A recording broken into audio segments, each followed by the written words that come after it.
আজকে আমি এখানে কথা বলার যোগ্যতা রাখি না।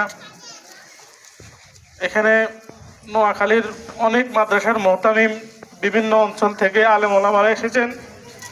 সবার কাছে প্রার্থনা, আপনারা আমার আব্বার জন্য দোয়া করবেন। এই এলাকায় আমার আব্বা তিনার জীবনকে শেষ করেছেন। এই মাদ্রাসাটাকে উনি তিলে তিলে গড়াইছেন। আজকের এই জানাজাকে সামনে রেখে আমি মাদ্রাসা কমিটি এবং এলাকাবাসীর কাছে প্রত্যাশা, যে এই স্বপ্ন নিয়ে মানুষ এই মাদ্রাসায় দান সৎকার করেছে, এটা একটি কওমি মাদ্রাসা হবে।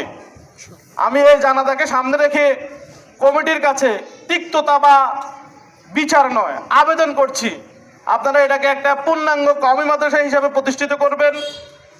আর এই এলাকায় আমার আব্বা মানুষের 10 টাকা 20 টাকা নিয়ে তিলে তিলে মাদ্রাসায় গড়াইছেন।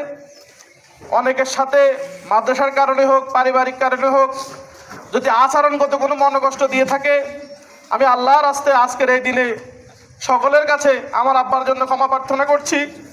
যদি আমার আব্বা কোনো দেওয়া পাওনা থাকেন, আমরা ভাইরা আছি, ইনশাল্লাহ আমরা আমাদের স্বার্থমতো চেষ্টা করব আপনাদের সকল দেওয়া পাওনা পরিশোধ করার জন্য। আমার আব্বার অনুরোধ ক্রমে আমি আজকে আমাদের এই জানাজাটা আমার বড় ভাই পড়াবে, আপনারা আমার আব্বার জন্য দোয়া করবেন। আসসালামু আলাইকুম। এখন ওনার মেজে ভাই আমরা